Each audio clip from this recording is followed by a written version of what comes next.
문재인 대통령은 오늘 임기 마지막 신년사를 통해서 위기 극복 정부로서 남은 4개월 임기 동안 완전한 위기 극복과 선도 국가로 나아가는 데 최선을 다하겠다고 강조했습니다. 또 이번 대선이 적대와 증오, 분열이 아니라 국민의 희망을 담는 통합의 선거가 되고 민주주의의 축제장이 되길 바란다고 밝혔습니다. 자세한 내용은 청와대 연결해서 알아보겠습니다. 백종규 기자. 네, 청와대 춘추관입니다. 네, 먼저 임기 마지막 신년사지 않습니까? 문재인 대통령이 가장 강조한 내용은 뭡니까? 네, 문 대통령은 오늘 신년사에서 2022년을 완전한 위기 극복과 정상화의 원년으로 만들겠다고 강조했습니다. 그러면서 세계에서 앞서가는 선도국가 시대를 힘차게 열 것이라고 말했습니다. 문 대통령은 우선 국민의 삶의 완전한 회복을 이루겠다며 국내에서 오미크론이 우세종이 되는 것이 시간 문제이지만 정부는 길게 내다보고 이 고비를 넘어서는 데 총력을 기울이겠다고 설명했습니다. 또 일상 회복이 늦춰져 민생의 어려움이 커지는 점에 안타까워하며 소상공인들에 대한 최대한 두텁고 신속한 보상이 이루어질 수 있도록 포용적 회복에 전력을 다하겠다고 말했습니다. 이어 더는 빠른 추격자 전략은 유효하지 않다며 세계를 선도하는 위치에 서서 우리가 가는 길이 새로운 길이 되고 새로운 표준이 되는 선도국가 시대를 열겠다고 강조했습니다. 이를 위해 글로벌 공급망 재편과 기술 경쟁에 미리 대응하고 한국판 뉴딜로 대한민국 대전환의 속도를 높이겠다고 덧붙였습니다. 문 대통령은 또 미래의 운명을 좌우할 탄소 중립 시대를 주도적으로 개척하고 공정하고 정의로운 에너지 전환을 지원하는 것은 물론 탄소 중립 선도국과 후발국을 잇는 가교국가로서 국제적 책임과 역할도 다하겠다고 설명했습니다.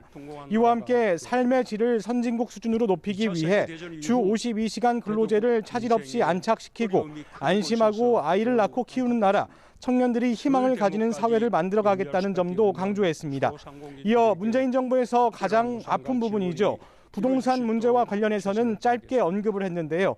마지막까지 주거 안정을 위해 전력을 기울여 주택 가격의 하향 안정세가 이루어지도록 하고 실수요자들을 위한 주택 공급에 속도를 내겠다고 말했습니다.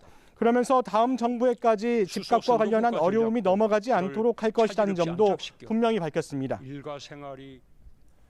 네, 백종규 기자. 그리고 문 대통령이 그동안 공들여온 한반도 평화 프로세스 진전, 그리고 남북 관계에 대한 입장도 나왔죠?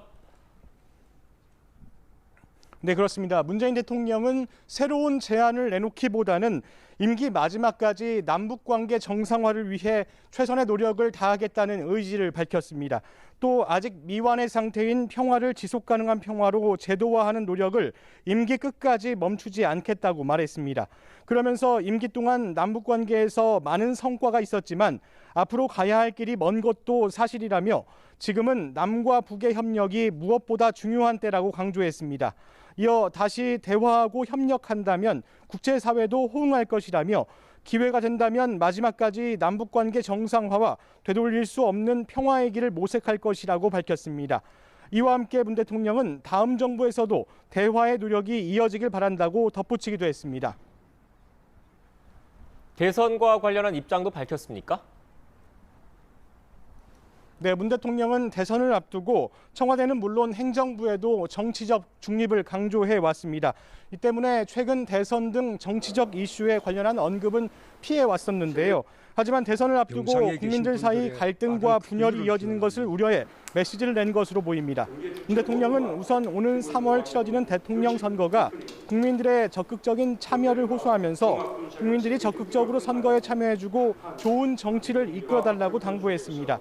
또 국민의 삶과 국가의 미래를 놓고 치열하게 경쟁해 국민의 선택을 받는 민주주의 축제장이 되길 바란다며 정치권에도 메시지를 냈습니다. 그러면서 적대와 증오 그리고 분열이 아니라 국민의 희망을 담는 통합의 선거가 되길 바란다고 덧붙이기도 했습니다. 지금까지 청와대 춘추관에서 YTN 백종규입니다.